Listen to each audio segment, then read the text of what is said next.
You know what, Robert? Fuck you and everybody who live in your household. Okay, buddy.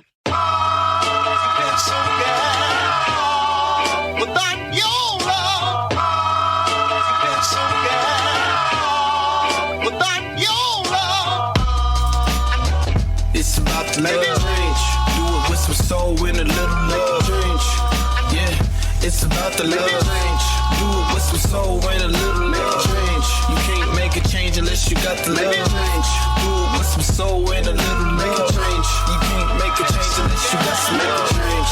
Do it with some soul and a little love change. We started from the bottom, talking about the roots. Every time I'm in the booth. Hey, y'all.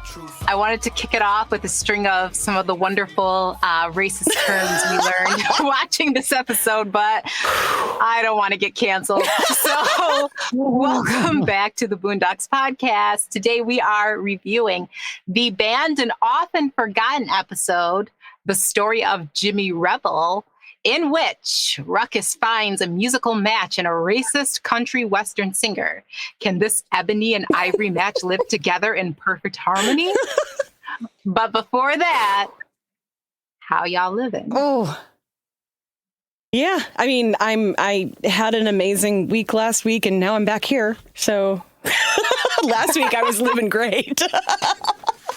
I mean, this week, I'm very happy to be back home with Dean because that's been the best thing about being back home. But I'm definitely ready to move out of this house. So. How far along are you guys packing?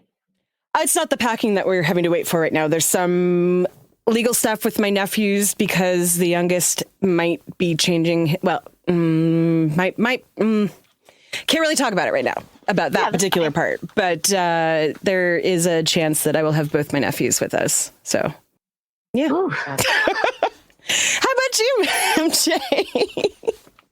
I'm good. I am fantastic. Family shit last week. And then, like I told you guys, I ended up having a great, surprise with a very good friend, hubby's fraternity brother that showed up on us. He got us good. I'll just say that. Surprised us. And then it was our 16th wedding anniversary last Friday. So we celebrated during the long weekend. And everybody getting back to the norm. So, hey, speaking of anniversaries, what was it, like 4 days ago was our 1 year anniversary, which is actually why we're doing a live show today. I don't know if you guys remembered that. Dean had forgotten. The second was our episode 0, and then on the 10th was our season 1 episode 1. So this is our 1 year anniversary basically. Yay! Yeah, so happy anniversary and happy anniversary. Oh, thank you. Every time you do that, it just cracks me up. Happy anniversary, guys, of our new fam here, our Podern fam, our podcast fam, or whatever you would like to call it. Podscale family. Yeah, I can't believe it. Wow. My son just said the other day, he was like, oh, is it your year anniversary? Or he said it today? No, he said it today. So, oops. And I thought it was still coming up. I thought it was later. Yeah, in the month. But I don't know why I thought that. I both thought it was earlier and later. Like, I remember that the idea for this kind of came about after George Floyd died, which, was all over the news, when the anniversary of that came up. And so that made me go, oh, wait, we got to be getting close. Because I know that this is when we started talking about it. Because we had just basically just watched the TV show when that happened. And here we are. And here we are talking about the most racist TV episode that probably ever did or did not air. And probably a lot of our listeners have not even seen this episode because, to be fair, I did not see this episode until today. So I am going to be completely honest, and I watched, I think, the wrong episode. Oh, no. But it's okay. Because I didn't know that this was an episode that wasn't the band episode. Wasn't Yeah, I put the video of it out on our Google Drive, so that was my bad. So you know exactly what it was, is that it skips over on HBO, and I didn't see that. My bad. That is okay. Well, you're definitely prepped for next week, which is Tiara's favorite. Is it that next week? Is it, or it's the week after. I'm sorry. Yeah. God, I'm gonna cry on that one. No, I wouldn't say favorite at all. I would say the one that made me go, okay, I'll do this show. Yeah. Yeah. Which one was that? Smoking with cigarettes. Yeah. Oh, that's okay. So that's yeah. Okay. So yeah, it reminded me of one of my students, and basically, I just kind of, yeah. Like, yeah, we've talked about that before. When you told me that, because we were talking about it, I was like, I didn't know it was after a real person. Right. And all that good stuff. Yeah. But then I watched, because I'd seen the clip of this kid, that kid wrote. So we'll talk back in the day. Yeah. Yeah. Because it was like a viral YouTube thing before. Yeah. Totally was. But I do think I've seen clips and bits and pieces. So I think I'm good. You know me. I could jump in and talk about anything. So right. Right. Oh yeah. And this episode, you would have. Oh my God. The first time I watched through this episode, I was like, I am not high enough for this, and like had to go back outside because it's like it's concentrated redneckery. Like Ruckus meets his idol. Okay. And, the literally the person that made Ruckus into who he was, like, says, your music is what made me who I am today, kind of thing. So, yeah. I do vaguely remember bits and pieces, but yes. So, and this guy, just honesty, no problem. This guy is a real musician too, which I did not know until Googling some lyrics. Yeah. Well, he's a real singer, Jimmy Rebel. Johnny Rebel? Johnny Rebel is the real guy. I thought this was like a joke. So, no, that's not the guy. Another band one. Like now that I'm just kind of looking shit up, it's like the band. Damn. I never knew that there was another band one. Like why they? Wow. Yeah, like I said, this is the first time I got a chance to see this one. So. And I remember watching it when I was younger, though. Like, that's how I kind of like knew. And like, because of the music, it stands out so much in my head. So I don't know why I bet or where I watched aired it. once. Probably. Yeah. Yeah. Adult Swim permanently banned, I can speak it. After one viewing, after one episode of it is what this ad says, or not ad, this story says. It's what the Auntie Google says. But yeah, so. Well, wow. I guess will be refreshing my memory of this. It's all good. After this. Before we get into all of the loveliness that is this episode and all of the things that we could talk about for it, I did want to, for a couple of reasons, I wanted to bring up the death of Michael K. Williams, who was probably one of the best actors that anyone, I mean, Jesus Christ, who else could, without any worry, play a gay, drug-dealing gangbanger and still not, like there was nobody even, like, questioned it. He was just so perfect and so good in every fucking role he did. He definitely was. And I think the most recent that... Technically, he robbed the drug dealers. True. You are right. Yes. He was a beast. So, like, I remember one episode when he got, like, shot and he, like, jumped out the window and just all this other shit. He's fire. And remember, I just watched it this past, like, summer. I think we watched it about a year ago. Last summer, during pandemic. Yeah, during the pandemic. I never watched it before. Yeah, because I was just like, I couldn't stay. I was like, The Wire, I was so just like, I don't want to see it. Yeah. So it was last July. Yeah. But like most recently, at least that I know of, Lovecraft Country, which and then he also did the tribute to DMX. I don't know if you guys remember. You talked about that, but I didn't see it. Yeah, it was so good. He kind of did like a spoken word, but he also, they needed a prayer like DMX. Super, super, super talented. I liked his show that he had on. I want to say it was Showtime or HBO. Was it Vice? Oh yeah, it was Vice that talked about like, people doing, gun trafficking or, weed trafficking or whatever it may be, heroin. Like he was just really trying to show and use his, I want to say persona, but what people knew him as on The Wire to really bring a different, conversation to things like that and what was going on. I do hate that the immediate conversation was that it was, it was drug related. Yeah. You know, his family is, of course, saying even if it's true or not, they want their privacy. I think they probably would have liked to come out and had that release. Right. But no, the New York Post has to post some pictures and some speculation and make people go, ooh, illicit drugs, instead of this man had a fucking addiction that he'd been fighting for most of his adult life. Yeah.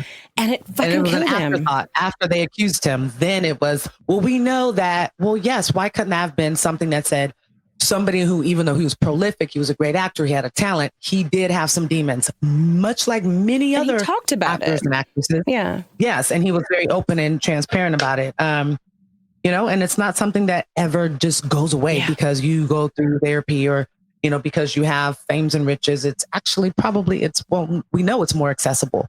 But then there also comes some sadness that's with all that. So, you know, it's, I couldn't believe it. Like, I immediately got my little People breaking news of it yesterday. And I was just like, as soon as I saw his name, I was like, oh, but you know, it's just horrible. Cause you know what they say, it's like 3 at a time. And Willard Scott passed as well. Right. So, I mean, I hate to be that, you know, that cryptic or that sad of a person, but it's pretty much been true in the world of celebrity. Oh, yeah. In threes. They kind of go in threes. Or in groups. Sometimes it's more than 3, but it's almost always at least 3. Oh, Jesus. Yeah. I used to have such nightmares about that when I was a kid because I would go away to like summer camp and I would come home and find out like 3 or 4 of my favorite celebrities had died, all like within that short period of time. And I'm like, what the fuck I can never go to camp again. I'm surprised you didn't have a little PTSD going to camp. Like, I remember, like, okay, so we're still talking late 80s here, right? And I'm trying to remember, it was Sammy Davis Jr., Michael Landon, and someone else who all died within like a week and a half of each other while I was at camp. Yeah, and that was the first time it happened. It happened twice. So that's, I got a little weird about that one. So, and it's crazy. It does seem to happen during the summer, during the towards the tail end of the holidays into the new year. It seems like it's kind of that timeline because we lost Michael Jackson, Farrah Fawcett, and we'll lose like all in the summer. Yep. You know, so pretty sad. But rest in peace. You know, love and light condolences to his family and friends. Let his art speak for him forever. That. You know. Yeah, and let it be that exactly. Yeah. Let's not have, you know, posthumous, you know. Tearing down of the man's character and name and whatever it is that he was dealing with. Because anybody that's writing those stories, what do you do when you're behind your locked door of your apartment or your home or whatever? And to be perfectly honest, there is no shame in drug addiction. Like, that's not in your control. I don't care, you know, like, one of the reasons, I think I've said this before, one of the reasons why we are moving to the city we're moving to is because of the actual humanity and compassion that they seem to have for the unhoused and for people who are struggling with addiction of any kind. And it's normalized. It's let me help you instead of, get out of here. Or, you know. Yeah. I think that's why so many people go there. Like, that's what their pursuit is, like coming from across the country. They want to just they don't say California. They're normally saying Portland, somewhere, you know, it used to be Seattle. It's not Seattle anymore, but it used to be Seattle was a place that, you know, you could come to and pretty much count on at least a little bit of compassion. You still had the Seattle freeze. Like, nobody wanted to actually like hang out or do anything unless it happened to like coincide with the 5 minutes that we were happy. But that didn't mean that we didn't care about, like, I've spent more than half of my life living in this particular house. You know, I grew up here, left for a while and lived on my own, and then came back when my dad got cancer and took care of him for a while before he moved out, and then I kept the house. And in that time, I've watched this neighborhood go from barely considered a part of the city to we're about to open a fucking hockey rink 3 blocks from here. Ooh, that was fun. No, the guy that comes onto my podcast from Smoking Section, he lives in Seattle, and that's what he says. Like, well, I was talking to him, and he says, you know, the communal part of it, where people cared, you know, and things, or, you know, when it was divided, he says it's just becoming so much more apparent you know, the haves and the have-nots. He said that's one of the big things that he's noticed that has changed. So yeah, I know I have a kind of an idea because he was just sharing that with me a couple episodes ago. Yeah. Before he beat me in my trivia night game night that I just decided to start. But yeah, that's heavy. But I see why you guys have an option at least to still be where the part of the country that you love, but be somewhere different. Yeah. Hopefully, and I hate to say this because I'm a bit too much nihilistic for my own good, but hopefully it's not somebody that breaks everybody's heart right now, you know? Like, I hate to say it that way. Like, I don't want anyone to die, but people are going to die. Hopefully it's not somebody that breaks everybody's heart. Yeah. You know, not another Bowie, not another Prince, not another like... Right. Oh, because Prince, I was like, what? Like, that was rough. I mean, just to even say that Michael Jackson and Prince are gone, like, what? Yeah. Yeah. All right. Well, let's get down to business. Before we start, let's give a quick shout out last week. Thank you to Demond for stepping in to sub for me while I had my my actual vacation, my first actual vacation in years, sitting by an ocean for a week. It was amazing. Shout out. Yeah. We kind of did double duty. Right. I wasn't able to do it. Right. And yeah, family emergency for you, but y'all held it down pretty well. I love it. You don't have your hour pre-show like usual, but that's because us babblers weren't there. Yeah. Sometimes we surprise the listeners. So hey, surprise, those hours. Yeah, you guys are good. No, but I appreciate you guys, Dean, super producer, Miss Lindsay, and the homie Demond. We appreciate you. Thank you. Yeah, thank you. Nice to meet you. All right, so let's start the story of Jimmy Rebel. Possibly the most racist TV episode you will ever see in your life. If you are able to find this at home, I believe there are most of it can be found on YouTube. Where else can you find it? So yeah, you can find there's a playlist out on YouTube that's missing a 2-minute segment of it because the YouTube took it down because it was too racist. but they only cut out the Obama song, because I was like, what? But it's just that one song that's gone. So yeah, the other ones you'll find on Daily Motion. What they've done on those is they have inversed the video. So if you would see somebody on the left, they would now be on the right side of the screen. They have also slowed it down to 85% of the speed. So that's the way they can get away without not being spotted too quickly, I suppose. So that's what they do with American Dad episodes on YouTube. Same thing. Yep. See, I don't know any of this shit. I don't pay attention to YouTube. I'm not the right demographic for that, apparently. So this is a very musical episode, and most of the story actually, like these songs, there's some really terrible language in this, and so this is your trigger warning. Anybody out there, we are going to be saying the N-word a lot. We are probably going to be saying some of the other really terrible things that are said in this show, because that is part of why this episode was banned. It talks about just about everything you think is happening in that honky-tonk bar down in small town Texas, East Texas. Am I wrong on the location? It's Spokane Hoke. Oh, where's that? I don't know, but it sounds like Spokane right. With some other kind of crap, but... Okie Finoki. Yeah, I don't know. Anyway, I knew it wasn't a real place. I was kind of joking that you would find this kind of honky-tonk in small town East Texas.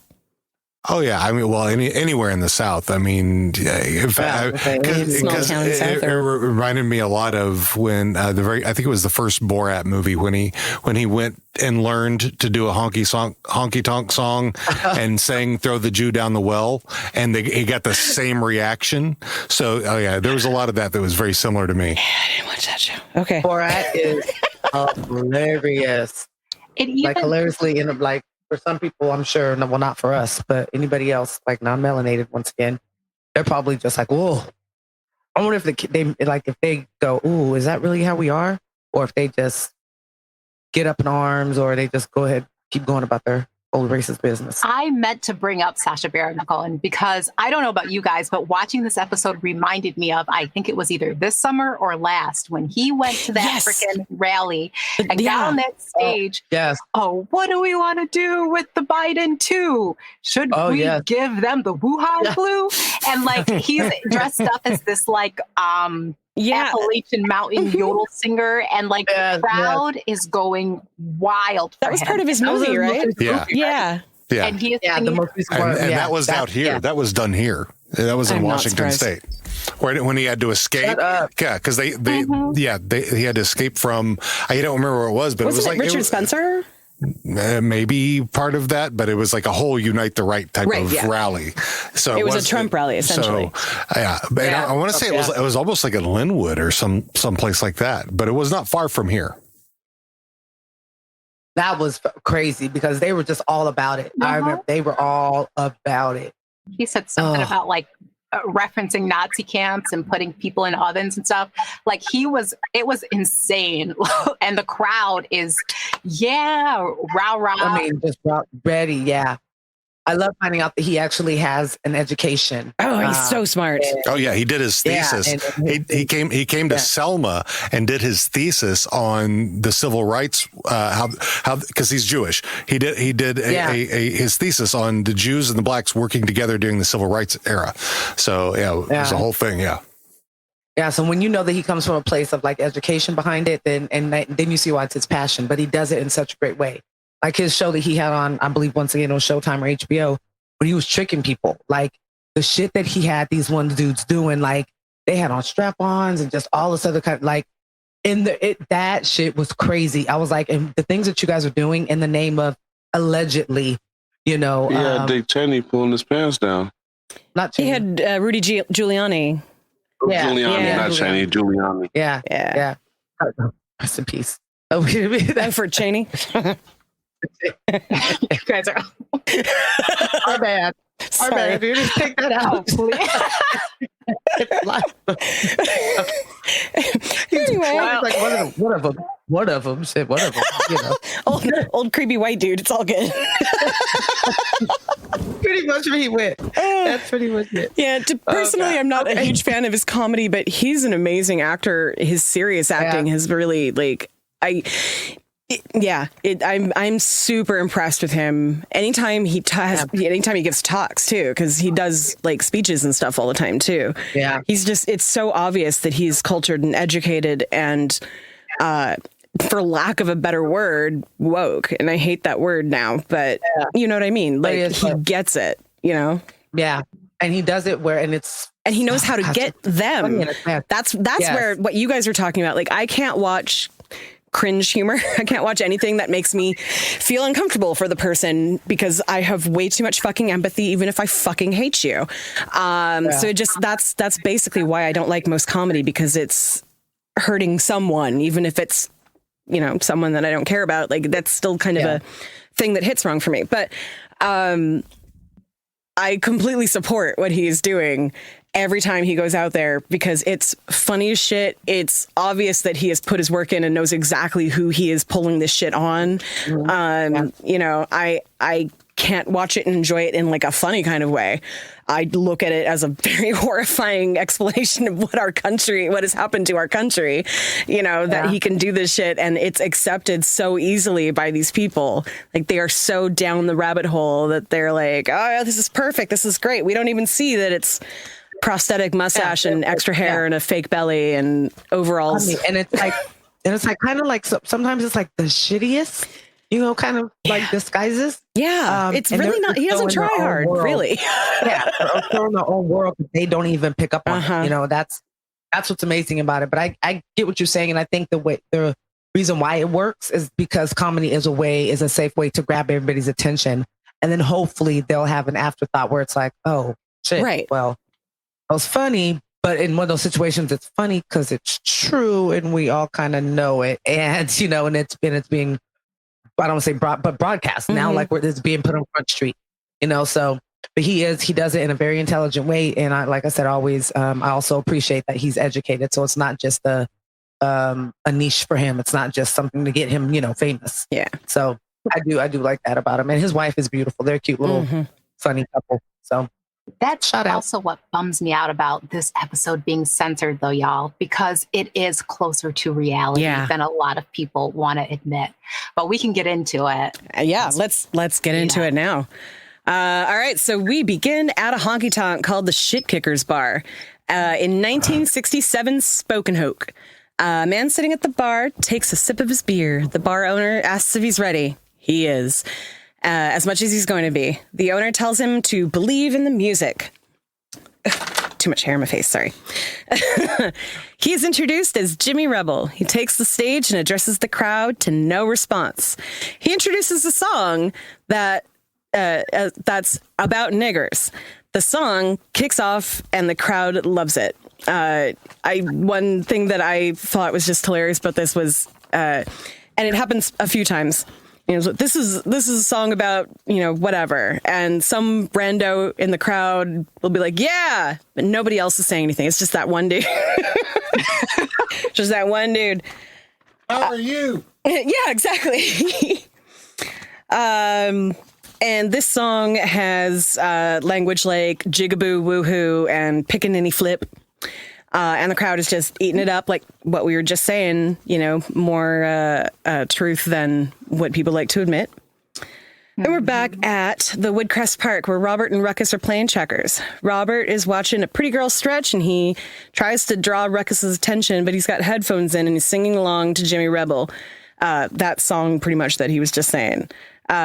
He gets Robert to listen to it. Robert gets so pissed off, throws the headphones at Ruckus and says that it's sick. Ruckus explains that Rebel's music made him who he is today. He also says that he's going to write and record his own racist songs after they finish their game.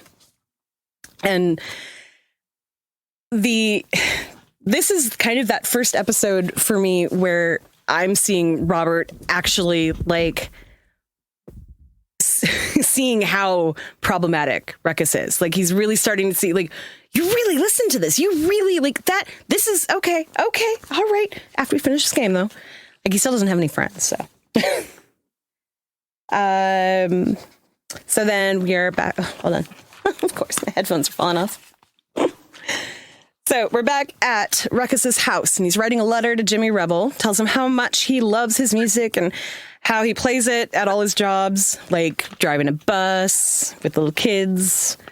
He encloses in his letter a song that he's written, "Keep Them Niggas Out of NASCAR," which,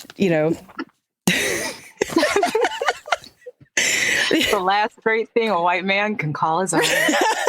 And, it's life imitating art. Like, that's still kind of a struggle that's happening in NASCAR. Like, I'm trying to remember, I know it was an accident or it wasn't actually what it was, but because everybody understands how NASCAR can be, when a noose was found in a black driver's space, it was time is so fucking wacky for me right now. I think it was pre-pandemic. Do you remember? Bubba Wallace. Bubba Wallace, yeah. It turns out that wasn't on purpose or anything, but seeing something like that as a black person in such a white environment that, literally like that song 15 years ago, "Keep Them Niggas Out of NASCAR," that absolutely could have been something, because that was such a verboten idea. And even now it's weird, not weird for us, but like, people who like NASCAR. Oh, that's that. Oh, I don't know. Maybe that might be one of them good ones, but I don't know. So kind of like black people in golf. They don't quite get looked at with the same level. And one thing I wanted to point out when Ruckus was writing this letter: "Dear Mr. Jimmy Rebel, my name is Uncle Ruckus, no relation." I still don't understand the no relation. I don't think anyone does. Woo! Even when he's writing it down. So Ruckus doesn't actually believe that Jimmy Rebel is ever going to, get this and listen to the music, but he does, and he really likes the song. In fact, he plays it for the other execs at his record company, and they love it. So then Jimmy, where am I? Jimmy drives out to Ruckus, but when he gets there, Ruckus has to pretend that he is Toby, which is, the slave name of Kunta Kinte from Roots. And basically tries to say that, no, Uncle Ruckus was an old rich white man and he's his faithful manservant. And just basically like hiding that he's the actual Ruckus because he knows that this person will not appreciate him as a black person.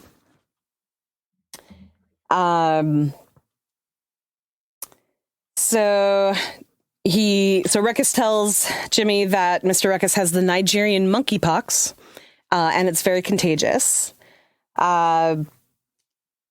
Basically, he just kind of moons over him. Jimmy Rebel says, "I've never met a black who likes my songs."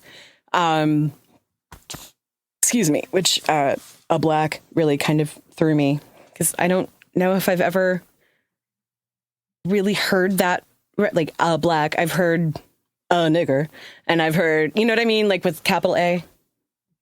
Oh, I've even heard people, it bugs me, like just people who I'm, just know in business and stuff who I'm pretty sure are not racist, as sure as I can be. Right. But like refer to black people as blacks. I don't like it. A lot of people do it. I don't like it. Say black people, not blacks. Okay. Yeah. I say folks, black folks. Yeah. Is that okay? Okay. Yeah. I mean, it's just a me thing that there's something about saying blacks. Yeah. The blacks. Blacks and whites. It's the blacks who did that. Yeah. Right. Yeah. Oh yeah. That's why I was like, a black. You're a black. I've never had a black that. But there's no person attached to that. No, not at all. No. It's dehumanized. Yep. Yeah. So because Ruckus has been fawning all over him and basically like, knows his music so well when Ruckus offers to, get him a cold drink and that sort of thing, he finally is like, yeah, okay, let's do that. And ends up that they basically become like these best friends. And it's just, it's so funny. He decides he's going to, or he talks Jimmy Rebel into letting him show him around Woodcrest. So they go to the park. They get caricatures. They ride a bicycle built for two. They're going on amusement park rides, basically showing that these two people are becoming good friends and enjoying their time together. And later, let's not forget, another racist song is playing during this montage that is not just reserved for black people. This shit, they were going after all of us, y'all. And I was like, what the fuck? I'm sorry, please carry on. There are so many, like, I didn't write down every song because it just seemed like every couple of minutes there was a new song and it was worse than the last. Yes, absolutely. Like my husband was working and then he just stopped and he was like, what? Yep, that's what? Mm-hmm. He did like Ruckus did when he put the headphones on. He's like, what the fuck did he just say? You mean Robert? Yes. Oh, yeah. Robert. Sorry, Robert. So Ruckus and Robert are back in the park. Robert makes a move on the checkerboard, but Ruckus is daydreaming. Robert gets Ruckus's attention, and Ruckus asks Robert if he's ever met someone who likes him, but only because they don't know the real him. And Robert says that that's his dating life. Ruckus tells Robert that he's supposed to be a white man without revitiligo, and Robert cracks up. So it's very obvious here that Robert thinks that Ruckus has met a dating prospect. And that kind of goes through the whole episode there. So Rebel shows up to Ruckus's house the next day. Ruckus tells Rebel, Jesus, there are too many R's. Ruckus tells Rebel that Mr. Ruckus told him to show Jimmy the best that Woodcrest had to offer. That was the montage. Okay. And they were playing Twister. I missed that part. And sharing a sundae. Like, the cotton candy was the one that really cracked me up because And the part of the song that's not racist that we can probably repeat is it keeps going, "You're a man's man." Like, y'all, Jesus Christ. Ooh, yeah. So Robert is just sitting in the park waiting for us to come and play checkers. But later, things wind down at Rux's place. Oh, the world needs more white men like you, Jimmy Rebel. America getting soft on niggas. Hell, they even elected one president. I bet that's gotta burn you up. Yeah. You know, a lot of people think, that I spend all day just angry at Negroes. Lord knows I do. But it's hard to be angry, I mean, don't get me wrong. I believe in white rights and all that, but overall, I'm a pretty happy fella. You know what the liberals and the NAACP never could figure out? It's not about the color of a man's skin. It's not the big lips or how y'all say aura instead of aura. Or the fact they wear their ass on their shoulders. Right. It's the attitude, stupid. A feller can't control what color he is, but he can control his attitude. If all blacks acted like you, Toby, if they worked hard and stopped complaining about every goddamn thing, then we wouldn't have no problem with them at all. Yeah, so all of that is so completely problematic, definitely. But for me, because I know, Lindsay, you have something to say about this too, but for me, it's like that last part is so many people that I have met, like if only all the other black people were as motivated and determined and, worked as hard and da-da-da-da, like that. You've been hearing that for, probably since Jimmy Rebel started. That's just been a normal refrain from the white separatist, white rights movement, I guess. I can put it that way. Absolutely. And this clip to me now, this is when Trump got elected, I really cut ties with, I would say, 80% of my social network because they came out the woodwork. And I've talked about on this podcast, I'm talking white, black, I'm talking my own family members, friends, all of it. I'm done with you because so many of them came out of the woodwork and their justification for their bullshit was this sentiment, including, like I said, black family members, like black friends I've had since elementary school and shit like that. They wouldn't say, I'm not racist. They have this whole view of like, there's us black people who work hard and we do this and we do that. And you guys complain too much. You want Democrats to throw you a bone and Trump is here for people who work hard and da-da-da. Bitch, the Candace Owens of the world. Like this is y'all. This is what I call coonery. Okay. So I don't want to hear it. This is a bunch of bullshit. And this is the mind state of people on all sides of this aisle. And the funny thing to me about, I wish we could play all the racist music that's been going on in this show, because it's the illogical nature of these lyrics and this sentiment that amuse me. Why I say this is so funny to me, because anyone who really looks at that situation, if blacks would complain less, we wouldn't have a problem with you.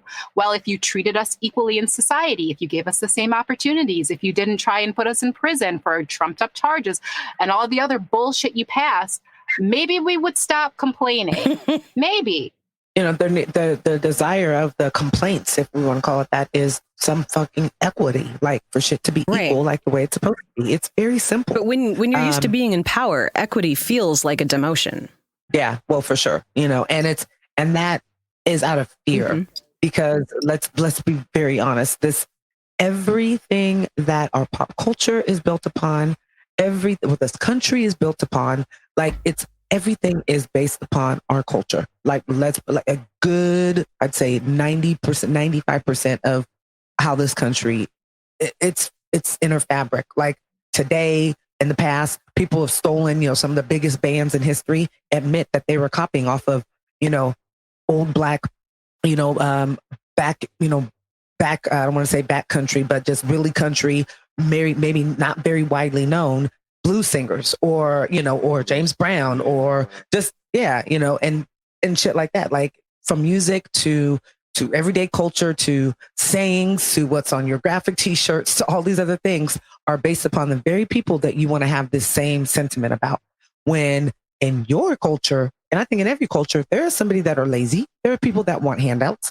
I mean, look at it now. People don't want to, and I'm not even going to call this one a handout, but I think people are realizing they don't want to go back to jobs working at, fast foods or whatever it is when they were getting that same amount or doing better on unemployment. Mm-hmm. So, they just, of course, everybody's unemployment's cut off, and all the federal extra benefits.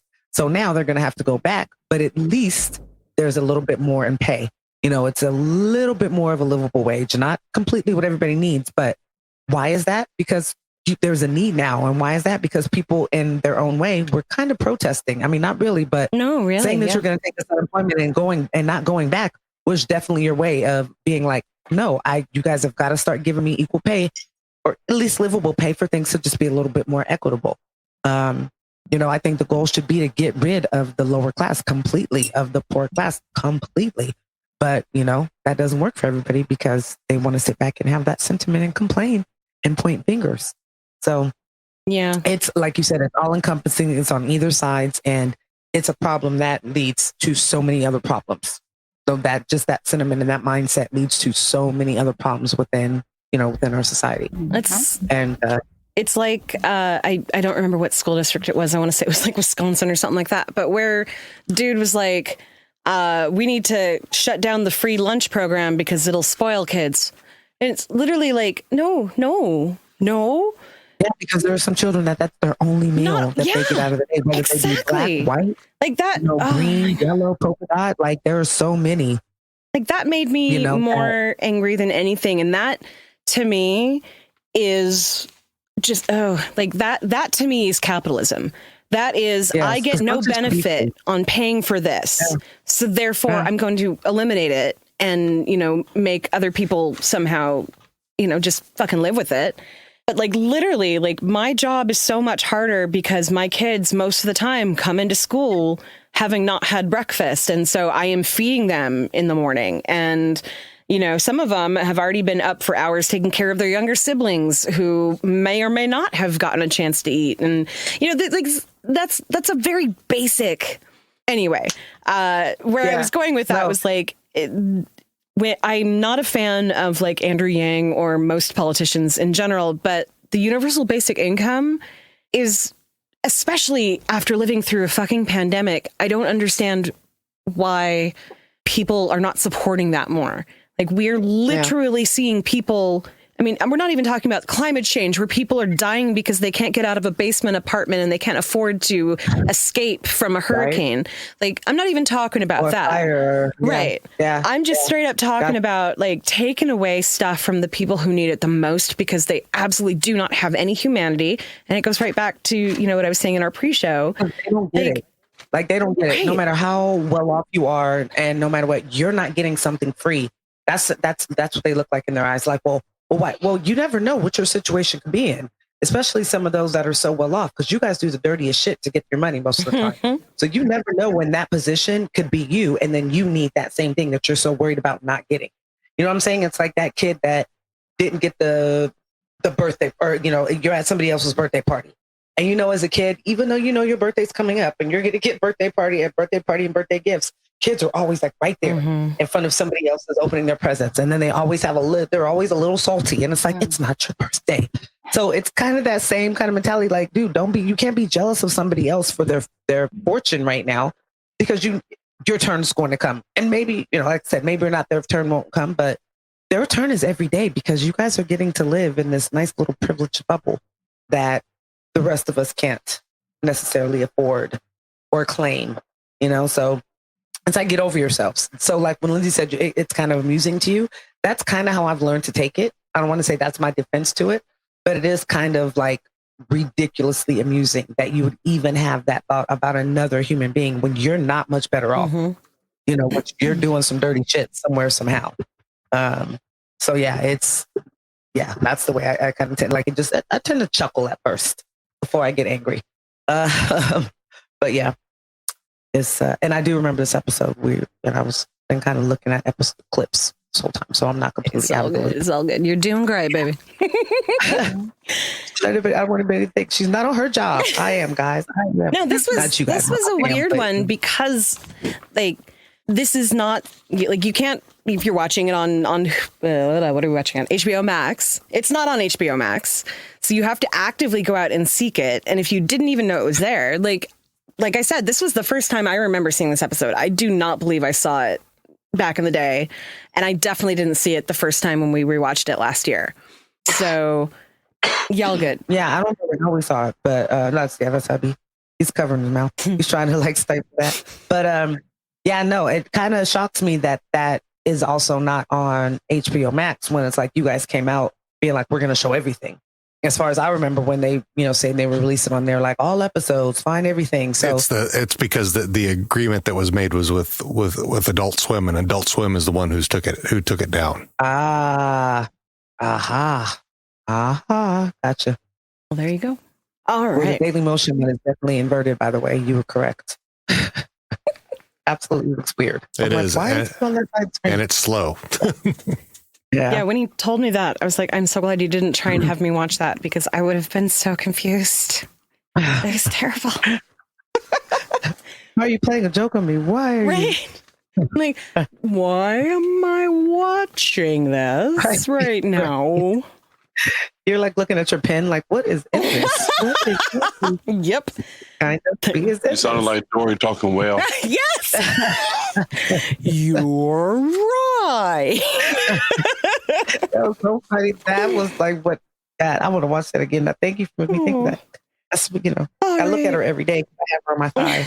But all right, so Jimmy gets up to go, but Ruckus wants him to hang out more. He can't. But he asks if he can talk to Mr. Ruckus before he leaves town tomorrow or the next day. Ruckus tells him that he will do his best. So then the Ruckus goes over to the Freeman house and basically begs Robert to help him with the rebel situation. Robert wants to know why he should help him. Ruckus says that it's been his only dream to create racist music for white folks. The doorbell rings and Ruckus shoves Robert up the stairs and into his room and then takes down the pictures of Huey and Riley and Obama that are hanging up before going to open the door. Jimmy asks how things are and Ruckus tells him that Mr. Ruckus is still very sick, but that he wants to talk to Rebel. Ruckus leads Jimmy to Robert's room, and through the door, Jimmy tells Ruckus that he likes his music and wants him to come to Spoken Oak with him to make an album. To show his appreciation, if he had just gone there, it would have been fine. But to show his appreciation, he has brought autographed copies of every single one of his CDs, which he then starts pushing under the door, naming off all of them. And yeah.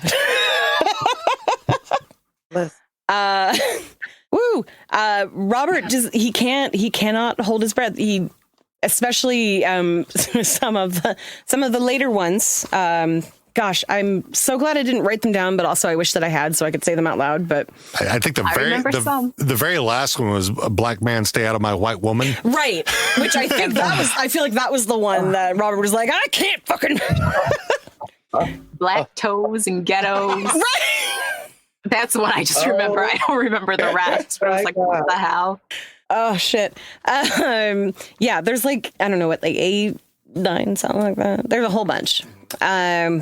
So Robert is he's so pissed off. He comes out of the bedroom and basically starts, acting like he's going to attack Rebel. Too many R names.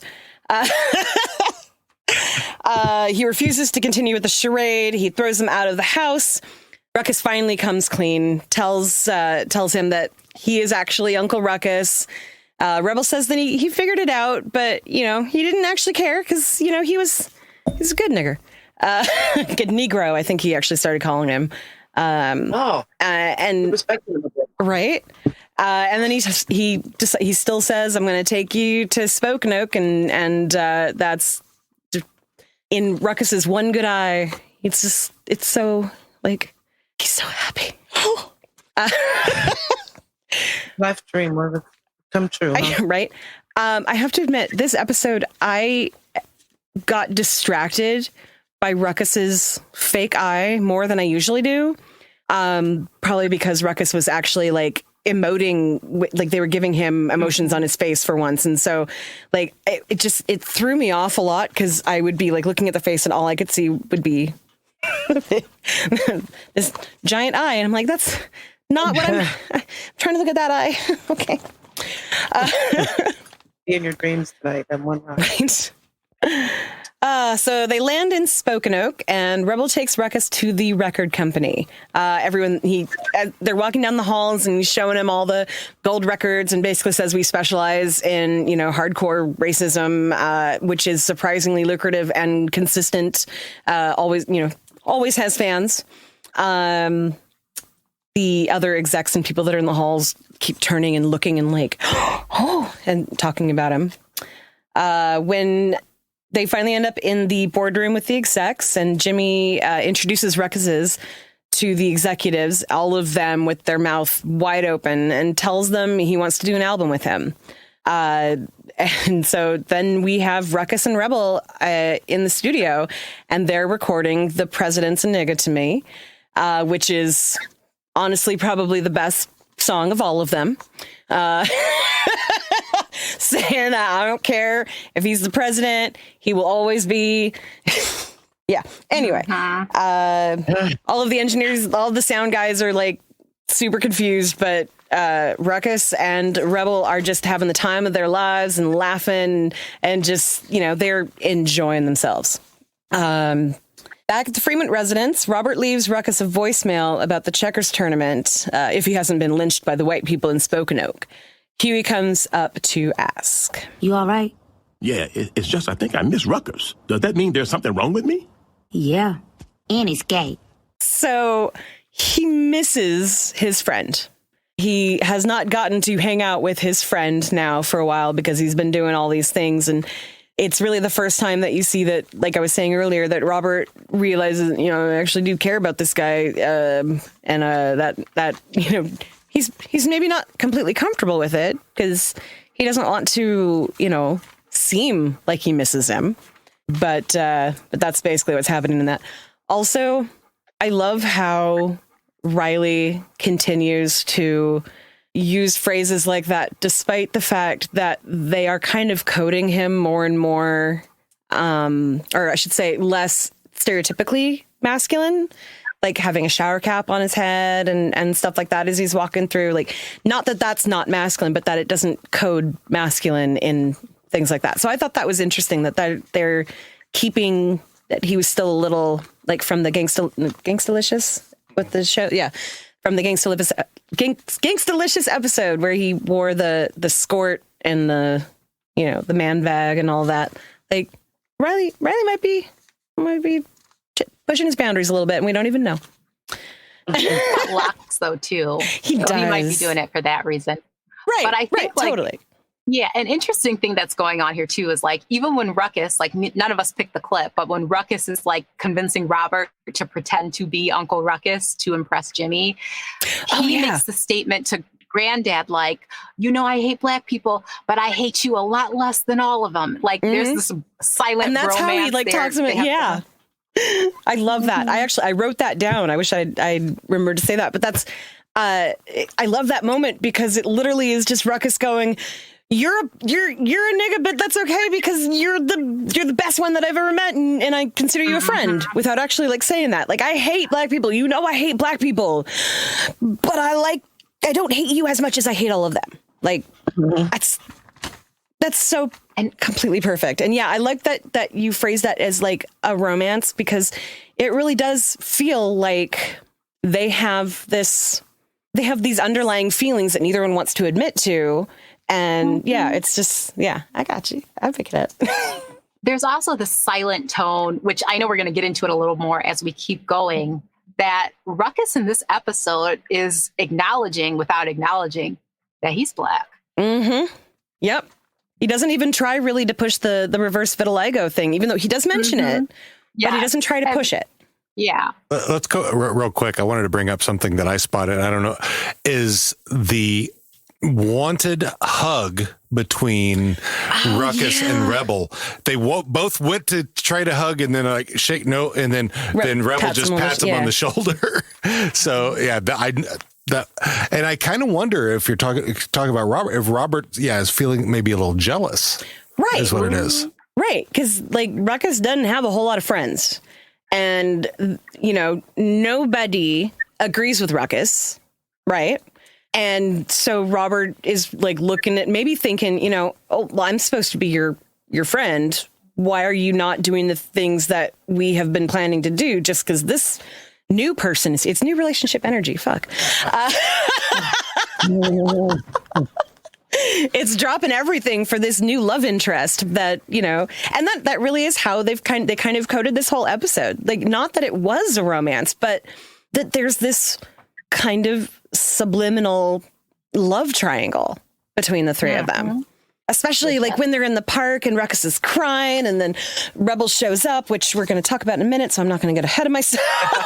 Sorry. But that's exactly. No, that was something else. Okay. So sorry, mixing up what we watched today. Back in the boardroom with the execs, Rebel is playing the song that they just recorded to them and expressing how much he loves it. The execs think it will ruin them. They feel that the company named Racist Records should be racist, if not at the very least segregationist. Basically saying that, our fans will not be okay with a black singer. And, Rebels is trying to back up that Ruckus is actually more racist than all of them. Ruckus is more of a racist than anyone in this room, and that includes me. Look, Mr. Rebel, I think they might be right. No, come on now. Beneath your skin, you're as white as any white man, and I'm gonna prove it to you. Tonight, I'm doing the new stuff at Shit Kickers, and I want you to come with me. You mean like to drive you there? No, I mean on stage. We're going to perform together. Oh, no, Mr. Rebel, I don't think I'm ready for... Oh, yes, you are. You gotta believe in the music. Gotta believe in the music. Go ahead, Linz. I know you had something on this. And it's going to tie a lot into the next sort of song we hear. But to me, this goes right back to that other clip where I say, like, people, even other black people I've known, pretend that your judgment or your political allegiance, or in white people too, pretend that it's about anything other than pure hatred of black people because we're black. I don't want to hear it, but we can keep going because this is going to play into that song. Right. It's going to come right up again. So up on stage, Jimmy talks to the crowd about how he got his start there because he's right back in that shit kicker. What was it? Shit kicker. Boo, boo, boo. Shit Kicker's Bar. Yeah. Okay. I wasn't sure if I had the name right. So that's right where he started his career, and he wanted to show off his new beginning, doing his first collaboration with another artist. So he then kicks off the song "One Good Nigger," which again, that one voice in the crowd that just cracks me up every time. No such thing. And it tells the story of meeting Ruckus. Well, but just the other day, during a blizzard in hell, I met a colored fella, and as far as I could tell, inside he had a white man's integrity. How about that? I'll be damned. Your man's integrity. Well, I don't know. Well, never mind. I was going to say. Here's my thing with this. And right, because racism cracks me up. I've talked about it many times on this podcast. This is exactly why. What the hell is white man's integrity? What's that? That's why. Yep. That's what I. Yep. I'll wait. Yeah. I'll wait. I get to push the buttons. I mean, in some ways, yeah. But it's just like, this shit is just so stupid to me. Like, how can you, and I know racism is powerful. Racism has so many negative, hurtful, dangerous, deadly, devastating, culture wrecking effects, right? We all fucking know this. But when you really sit back, and being a black woman who's often been the fly in the buttermilk my entire life, working all these fucking corporate jobs with these racist ass people, to me, like, when we sit and watch this episode and we hear all of this overtly racist commentary, this hilarious, nonsensical shit, this is how a lot of times I may not say it. I cannot say it or felt I couldn't. I may not show it in my face, but when people sat around these offices and said all kinds of little microaggressive shit, threw your little racist shit at me, made your little smart ass comments, the way I giggle through this episode is the way I'm giggling at you. Because I know the truth of who I am. And I hope, like any Black person out there who's dealing with racism and it's very unfair, and you know these people are in power and can do all this fucked up shit with you, that on some level you are laughing at their ignorance, just as these ignorant ass lyrics are being done. You get away with the shit you get away with for one reason and one reason only, and that is that you are in the position of power that you are in this country. But on the inside, I am laughing at your fucking tomfoolery, your coonery, just the way I'm laughing at these nonsensical bullshit lyrics with your white integrity and your jigaboo and niggaboo and all this other bullshit that's going on in your songs. Okay. You fucking clown. God, I fucking love you. Stop the mic. Need to pause it. Need to pause. Need to pause. Yeah, hit the applause button. Who's got the applause button? Who's got the applause? Like shit. I was sitting there. Yep. Fucking goddamn it. Okay. Holla. Yeah. That. The fact that Jimmy Rebel believes that these people are racist in the same way that he's racist, with, you know, big old quotes and capital letters and all of that shit. Because to him, it's not about the color of their skin. It's just, you know, they're fine as, you know, if they act like Ruckus. But that's not, you know, what we're about to find out. That's not how everybody reacts. So midway through that song, Jimmy introduces Ruckus to the crowd, and the crowd is pissed. Jimmy says to give him a chance, but they are not having it, and a fight ensues, which actually I think was started by Jimmy. I might have missed. Yes, yeah, it was. Okay, I thought so. Like somebody was basically talking shit, and he came running out there to Ruckus's defense. And again, we're picking up these things for just like that romance, like you would see in like a rom-com or something. You know, he's standing up to the actual bad redneck versus, you know, he's the good white boy. The good white racist. Anyway, they get back to the hotel and Jimmy's laughing, and he was basically having a great time. But Ruckus is concerned about Jimmy's career. Jimmy explains that his views have... You remember when I said how we hate the blacks because of their attitudes? Yeah? Well, I think that's a load of shit. You're just like one of us, Ruckus, but they still hate you. And it's not your attitude. It's because you're black. And know what else I realized? Most rednecks are really fucking stupid. And I mean really fucking stupid. I've made some of the best music of my life with you, Ruckus, and I don't intend to stop. Oh, wasn't that this racist love affair right there? Right? Ruckus is heartbroken and tells Rebel that he can't make any more music with him because he's just not the racist that he thought he was. And then he runs off into the night. Again, more like all of this is such a rom-com. You're not the racist I thought you were. And then he runs away crying. Oh, it's so beautiful. Back in the Woodcrest Park, Robert is sitting at the checkers table. Ruckus shows up and asks if he can play. Robert said that he's waiting for someone else, but Ruckus can play until they show up. Ruckus confesses to Robert that he should have listened to him, and at that moment, Rebel shows up. And here's that movie moment. Like, Ruckus is sitting there crying to his friend, who's then like, dude, look up. Like, he's right there. Ruckus apologizes for what he said. Rebel says that he's not the racist he used to be, and he needs to take his career in a new direction, and that they're not going to just sing about niggers. Ruckus is confused because he doesn't understand what they will sing about. Rebel tells him that there's all kinds of things to sing about. Friends, good times, beer, love, all kinds of shit. And then back at Ruckus's house, Jimmy and Ruckus end up singing a new song they've written about Mexicans. Send the Beaners back down to Mexico. And that is the end of this episode. So earlier, when Granddad was pretending to be Ruckus behind the bedroom door, he's strangling himself to make himself sound like a white man, and like pinching his nose and just basically trying to like, talk like this. It's a little less, sounds a little less like a black person in his mind. And I just thought that was hilarious that to sound white, he basically tries to strangle himself. And then the voicemail later. I don't know if, let's see.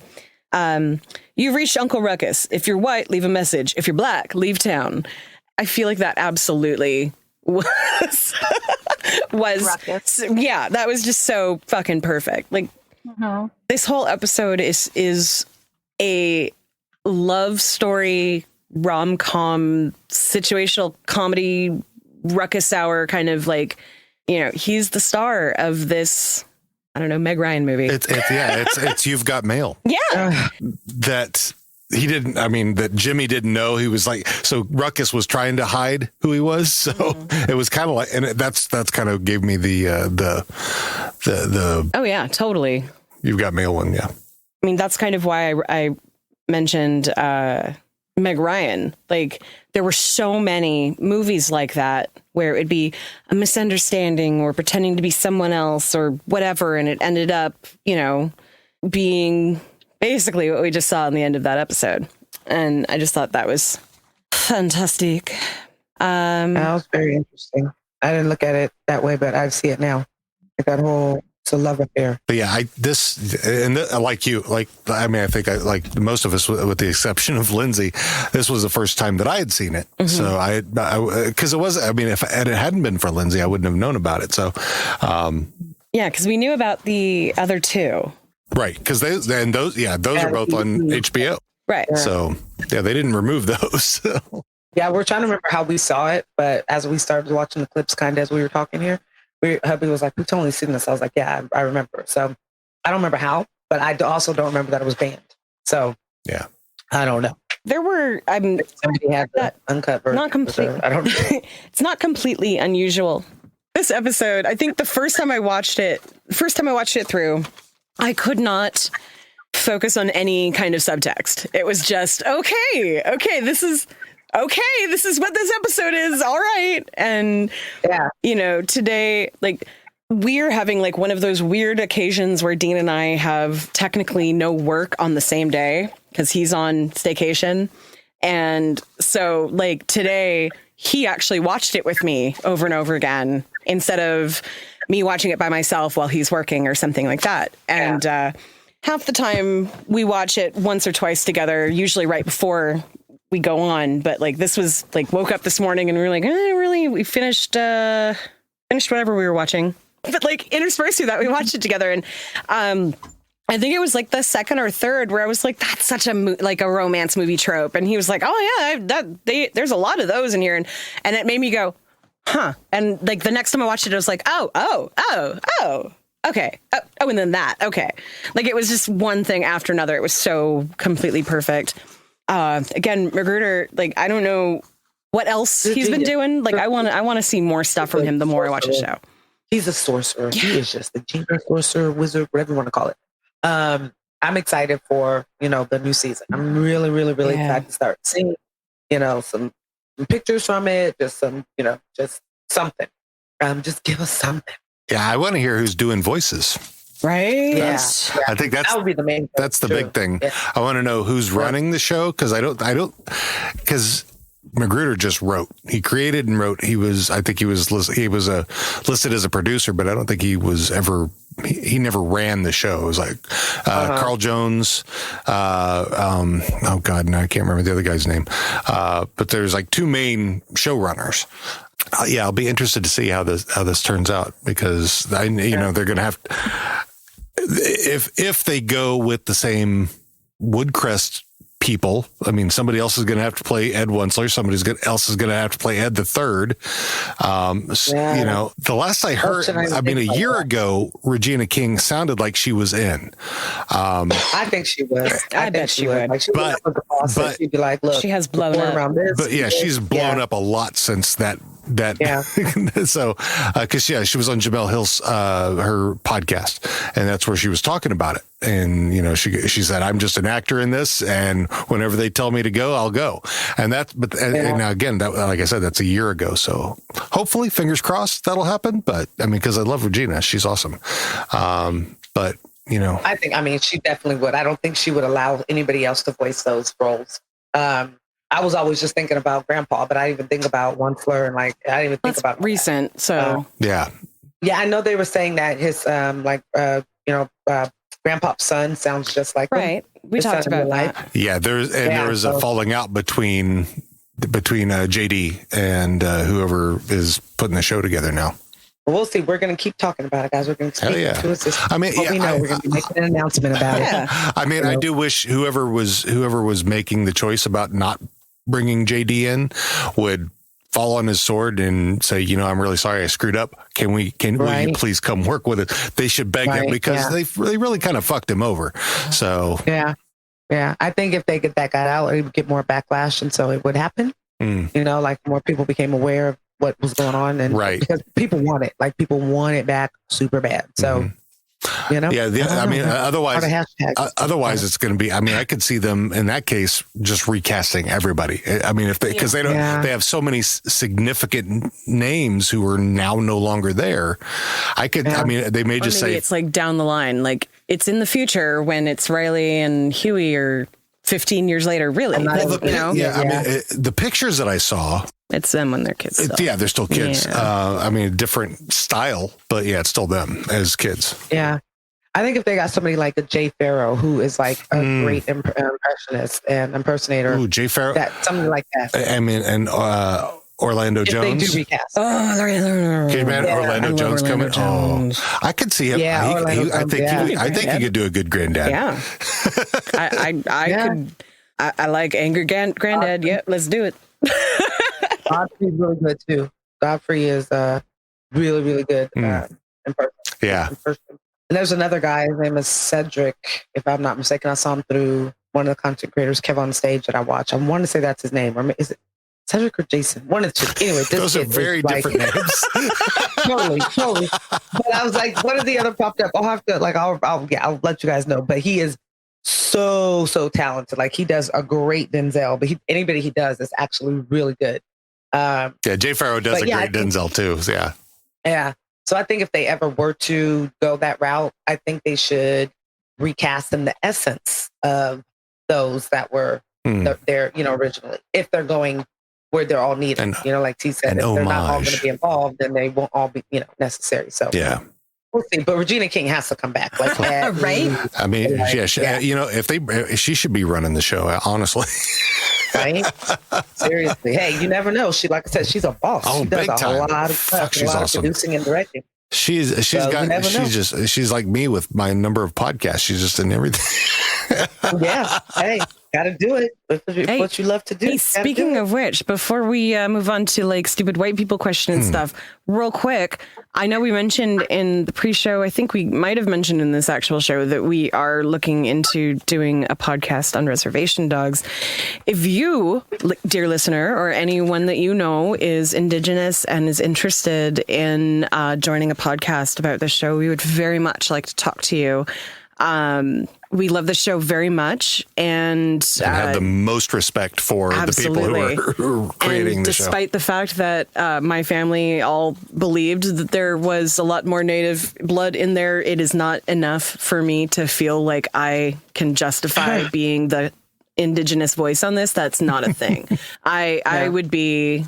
Yeah, definitely not me. I mean, I'm happy to lend my voice just to talk about the show, but just like this. But yeah, I can't be the face of this or that. So we are definitely looking for more Indigenous input on that. Yeah. Get in contact. I'm sure there's... And hell, and the only reason I say that I want to do the show is because there's not one out there. If there are Indigenous, it's a new show. If there are Indigenous podcasters out there, go watch it. If you haven't seen this show, number one, go watch it. Number two, make a fucking podcast out of it because it's awesome content. And if you are going to do it, we're going to do it. But we need to find somebody to do it with us because we only want to do it because you're not doing it. Right, exactly. Which is why I did this. True story. True story.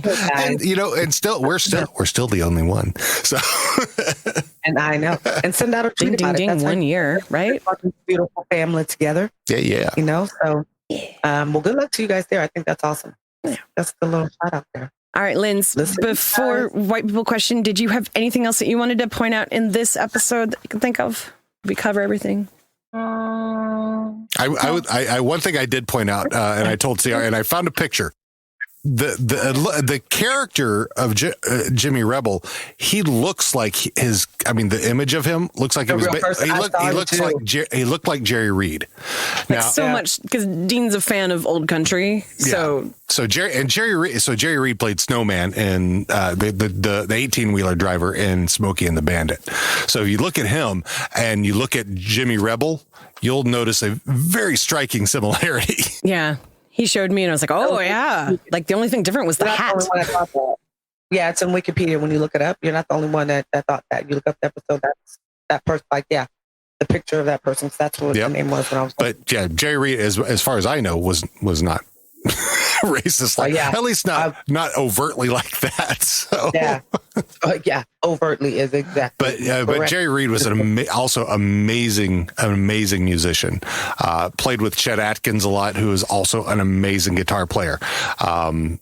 And they would, he and Chet Atkins would play, and it was just awesome. So, if you have a chance, there's a good video of Jerry Reed playing with Chet Atkins. That's just awesome. Anyway, that's my little moment of music. I'm sorry. Inside my head, I'm like giggling because I know that minus the racist overtone, this is the music that you grew up on. You immediately are like, oh, that sounds like this one. That sounds like this one. Oh, yeah. The only one I recognized, the one that to me sounded like Johnny Cash, but you were even saying it sounded like someone else. So they in this episode, they had two voices listed voicing Jimmy Rebel. One his singing voice and one his acting, the character voice. Now, most of the singing voice was this very nasally, kind of high sounding voice. The one at the end where he's talking about the one good N-word, he's very deep voiced, but he sounded like Billy Joe Shaver. Now, if you ever go listen to Billy Joe Shaver, he's Squidbillies. He did the theme song for Squidbillies, and it sounds so much like him. And Billy Joe Shaver has lent his voice as for animation before, so it wouldn't surprise me. Yeah. So but it doesn't say that. He's not listed on there. Yeah, he's not listed at all. But it definitely sounds like two different singers. Like two different styles of singing for sure. Yeah. And to me, it felt like they were trying to sound like, a generic country song from back in the day. I mean, how could you not essentially parody Johnny Cash when that's what most people who don't listen to country still know who Johnny Cash is. Oh, sure. And still basically know, what he sounds like because a song or two, or they watch the movie, or or they'll hear it and they go, "Oh yeah, I've heard that before." I've heard a number of gangster rappers talking about, Johnny Cash is gangster. Shot a man in Reno. Just watch him die. Yeah. No, you got mad fucking respect. But anyway. Anywho's. All right then. Are we ready for? I'm ready. If you're ready. Are you ready? You don't have the thing queued up there. What do you mean? What do you mean I don't have it queued up? Welcome to Stupid White People Questions. You mean I'm gonna stay this color?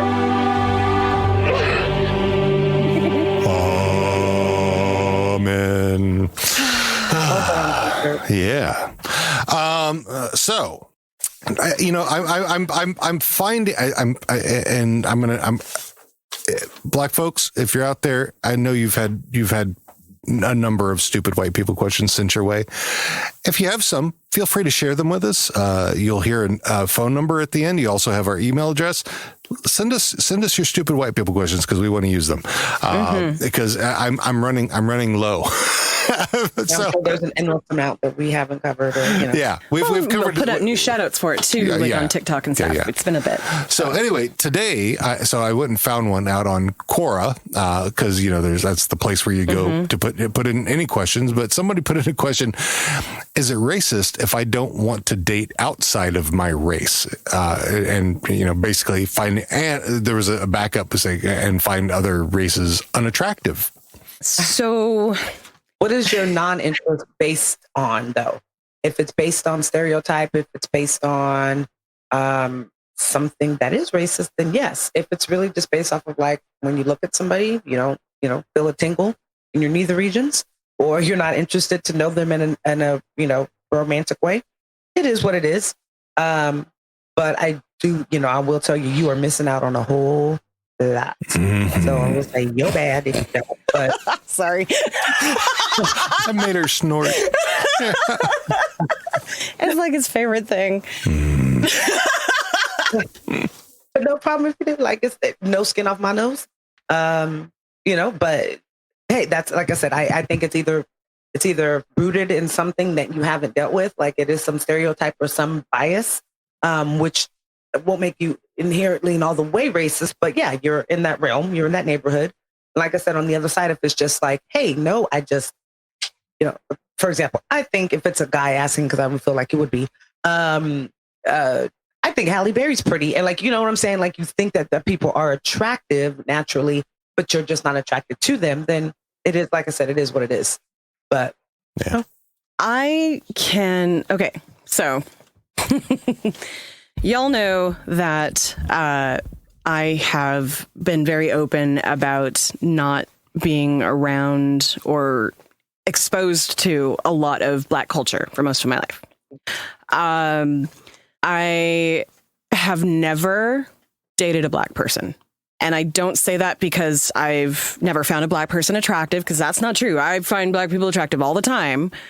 Just somehow in my life, mostly because I meet very few Black people in the places that I go and where I live and all that. Like, it's never, I have never been asked out by a Black person. Oh, let me take that back. I have never been respectfully asked out by a Black person before. And I say it that way because bus stop for decades. That's the whole area. Right. Like, don't hustle me, dude. That's not going to work here. So, like, that's not real shit. Like, you get to know me and you want to date me. Like, I've never had a Black person take interest in me. And I'm also demi as fuck. So my whole life, I very rarely will get a crush on somebody without already being a friend with them. So if I don't already have, a friend around me, I'm not going to fall for them. It's a weird. And I'm pretty sure. Yeah. It's not that you wouldn't have, but it's just. I think when I was younger, it was different, though. I think when I was younger, I was because I'm still coming to terms with the fact that I'm pretty sure that, and my mom and I actually talked a lot about this last week when we were on our trip, that the separating me from Black culture was intentional, that my dad did not want me to be Black.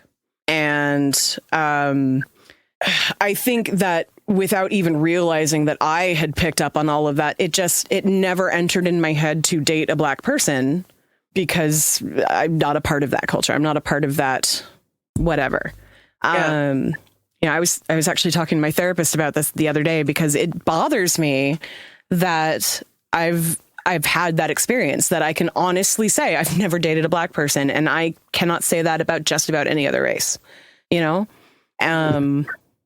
So I don't know. It's also, I don't have the option of dating within my race, because I am so, jumbled up together that, like, when I was younger and would get shit from, white people for dating out of my race, I'd be like, okay, then who should I date? Because I'm Black, white, Native, etc. Like, there's so much shit in there that until DNA testing a year ago, 2 years ago, whatever, like, we didn't know, So. Well, yeah, that's what I think, like for me, and where I grew up, when I started liking people, or like, liking the opposite sex, it was all, they were all white. Mm-hmm. I mean, like I said, my very first serious crush was definitely Joey from freaking New Kids on the Block. And, so it was just, I think it was more of exposure to what I saw on TV and then who I was around and whatnot. Not that I didn't think anybody that was Black was not attractive, and that lost my virginity to somebody Black. So that wasn't it. But I think for me is that I understood my attraction, understood that it could be somebody Black, could be somebody white, could be somebody Mexican. There probably is only one that I haven't, and that's not because I'm racist against them, but that's just not, when I look at, that's just not my preference. But not saying that they're all not that way. Mm-hmm.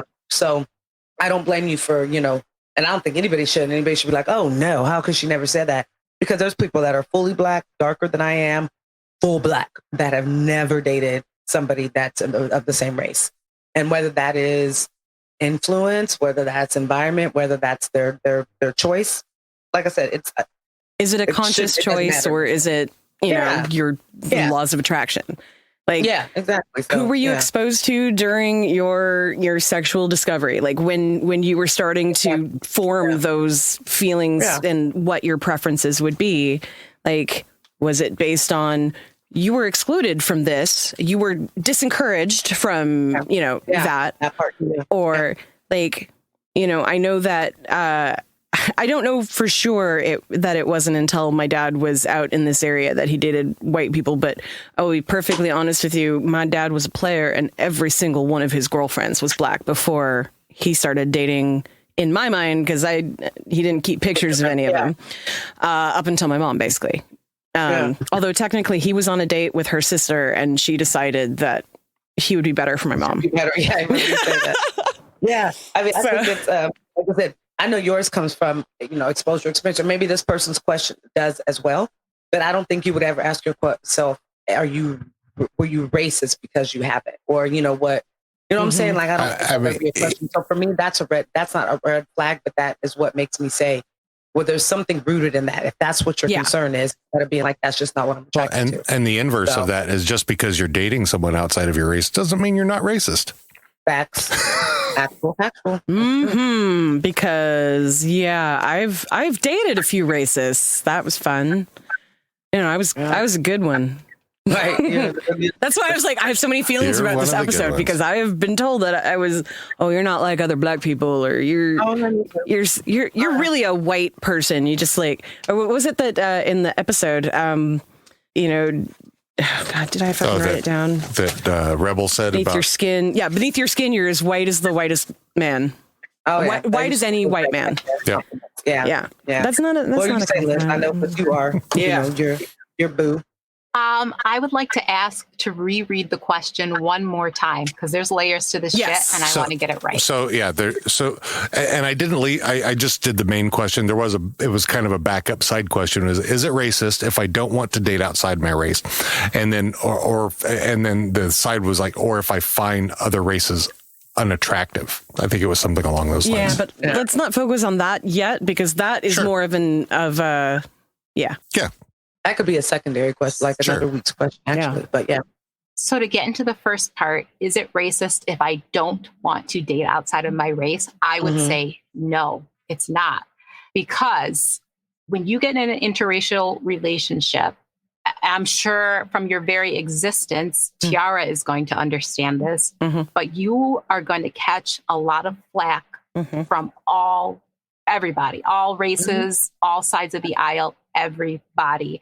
So if you're saying like, listen, I kind of don't want to take on the stress of society judging me, et cetera, I don't want to deal with the cultural bumps because I've talked about this on Trash Talking Podcast. And my husband is probably as woke as you're going to fucking get. But there were times, even with the latest Black Lives Matter movement, where he and I would bump heads about things. Like I very much wanted to get out there and protest, but he's like, "You are a sick little fuck. You can't get out there." That's Dean. That was Dean. He would be like, "You're not leaving the house, honey. I'm sorry. I know you want to be out there, but I'm not going to let you go." And then I couldn't leave because I needed to, be here for her. And if he exposed himself and then to COVID and then came back with COVID, it could kill me because Anyway, and there were other things too, though. Oh no, you guys are good. I mean, that's the whole point. Like, let's all get in on this. But there were other things too, though. Even like things where I would be like, "Yo, are you serious? Are you really saying this shit to me?" Da da da da. I mean, but with him, I can have conversations and we can come to a new arrival. But I can understand very easily a white person or a black person or a Korean person and a Chinese person or any kind of different ethnicity saying relationships are hard enough. I really don't want to take on the stressors that come with dating outside of my culture or ethnicity. That's one thing, though. It's another thing, right? It's one thing to say, I don't want to deal with the stress of dating outside of my race or ethnicity. It's another thing to say, I would never date outside of my race or ethnicity. And I'm not trying to call anyone out. If you're listening to this, I love you to pieces. And you know who you are, but I love you to pieces. I had multiple friends in college where this conversation came up in the group. And this is white people, Black people, it's Puerto Rican people. Like, we're all having this conversation, and it came up. And some of my friends were saying they didn't mind smashing outside of their race. Oh, they loved it, but that they would never marry outside of their race. Now, to me, that is racist, because we're good enough for you to mate with or, have fun with. My friends in Korea told me that was a thing in Korea. And I'm not speaking for Korean people or anything like that, or that saying this is the norm there. But this is what this bartender who I used to hang out with there told me, that the Korean policy was generally play with whoever you want. We don't care. Like, we really don't care about race or any of that shit. You play however you want, wherever you want, but you marry Korean. And he was saying that in reference to other Asian people. Like, he wasn't even talking about like Black people and stuff. Play how you want. But when it comes time to bring him or her home, you better bring him or her home as a Korean. So, and there's a lot of cultures that are like that. Nigerians, our brother said the same thing, that he would have to marry Nigerian, but for him, it goes back to his parents, that's to make his parents happy type deal.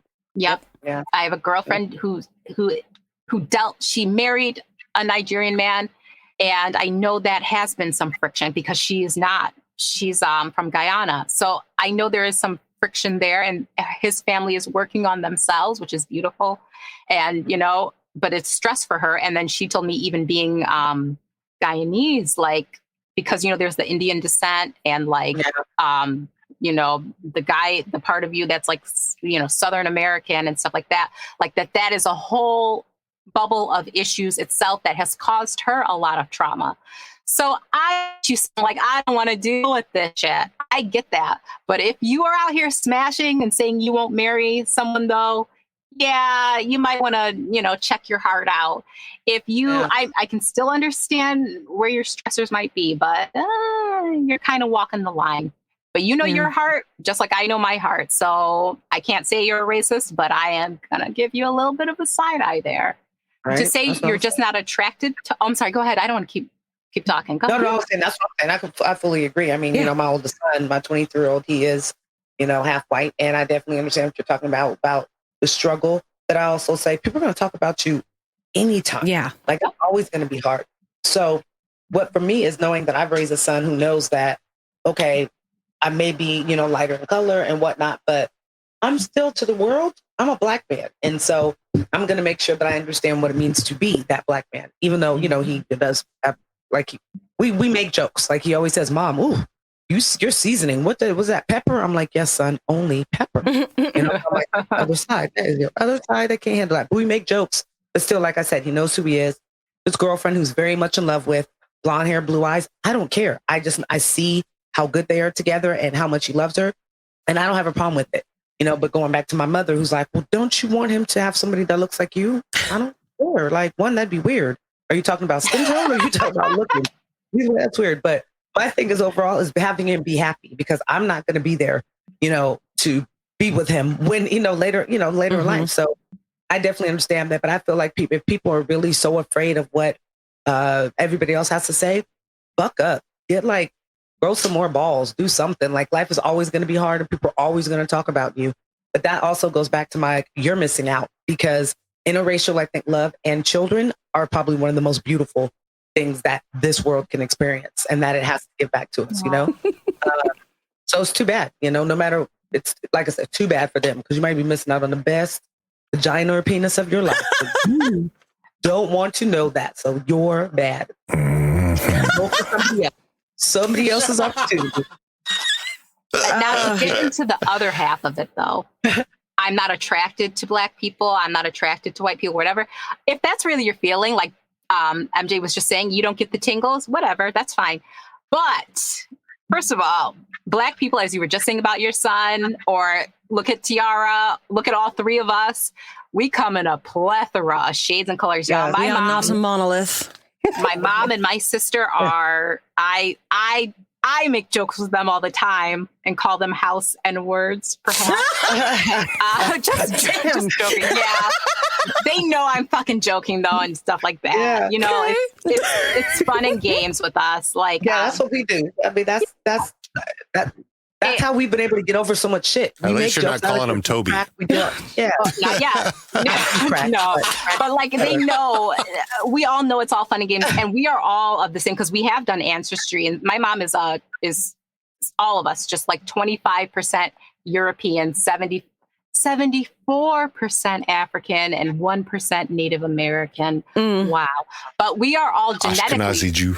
That's the thing that I found out recently that like blows my mind. Like I'm couple percent Ashkenazi Jew.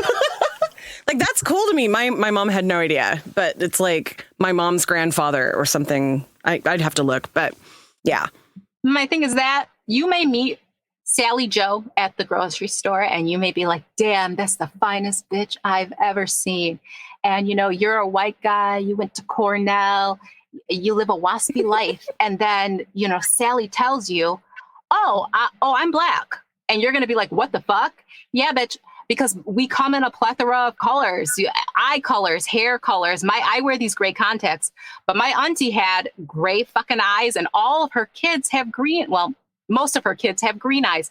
Like so if you're going to get into, I'm not attracted to black people, honey, you haven't met all of the black people out there. Right. You're excluding based on what you're assuming is happening. And that's what makes it racist. You're assuming that somebody is like this because of their skin color. I mean, you can also look at it. I mean, look at it in the sexuality way. Am I homophobic if I don't want to date another man? No, I'm straight, or mostly anyway. I mean, I have not yet found anybody that has made me feel that way. But you don't exclude it. No, I don't exclude it. So yeah, it's the same principle. Folks agree. Yeah, and understanding that it can be. Go ahead. I have a fraternity brother whose both his parents are like brown skin, or for the most part light skin, black, and he would pass for white. We have a white fraternity brother we always say is darker than the black fraternity brother because that's how light he is. Like, and literally, he's not mixed at all. It's both his parents are black, and he just came out with a lighter shade. That's like those two twin black girls that are one black, one's very white. One basically has a skin tone like me, and the other one is very pale. Yeah, and looks like, you know, an extra from like Anne of Green Gables or something. Beautiful. Like I am like those two gorgeous. Like you can tell by the skin, or not the skin, the hair texture in the lighter. Like you can definitely tell that she got black hair. And then she would definitely be a Jasmine. Yeah. That's actually a good way to put that. Thank you. But even still, there's white people who have that black hair. You know what I mean? Oh, definitely. They are just European straight up and have the same texture, 4C curls and all that. Like, y'all playing a dangerous game when you say this shit. Yep. Right. Can confirm. All right. Anything else? Lovely 3-hour episode. If you're one of our patrons, it's a 3-hour episode. If it's not, you have an hour and a half. I mean, you could have watched it. You could also watch it, you know, or rewatch it. So right, this is going to be on YouTube or something, right? It will be on YouTube, yes. It'll be on Facebook and YouTube. All right then. So okay, y'all got anything coming up? You wanna like woo? No, none more than normal, and we're on almost 3 hours, so I'll shout it out. Agreed. All right. Thanks again to Damon for joining us last week and covering for us. Make sure you check out our merch because we have really cute T-shirts and shit that you can buy that have like us on it, and we're awesome. So yes. I got ours this. I just almost this last wore week. mine today, but then I was like, no, I'm not going to be that person who wears the band shirt to the concert I'm going to. If I had already worn mine when I get mine. Yeah, I'm ordering mine this week. Hell yeah! I mean, if I hadn't already worn mine a couple times, I got my disputed one. Yeah, so yeah. Oh, hell yeah! Me both. Is it my turn? Is it my turn tonight? No, it's T's on the outro. No, that's me. All right. All right. We'll see you all soon. Thank you for joining us and happy anniversary. We love you. Happy anniversary. Love you guys. Love you. Don't take this the wrong way, but I need you to get the hell up out of here.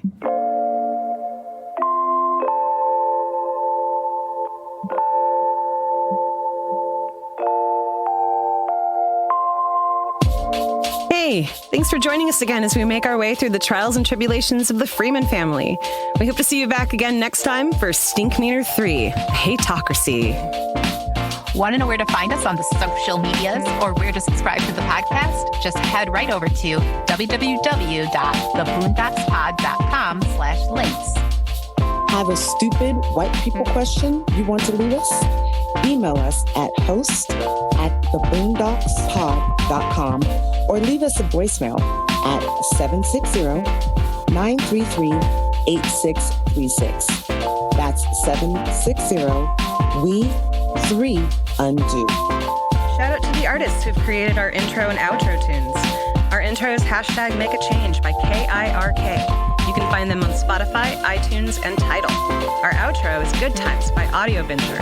You can find them on freemusicarchive.org and YouTube.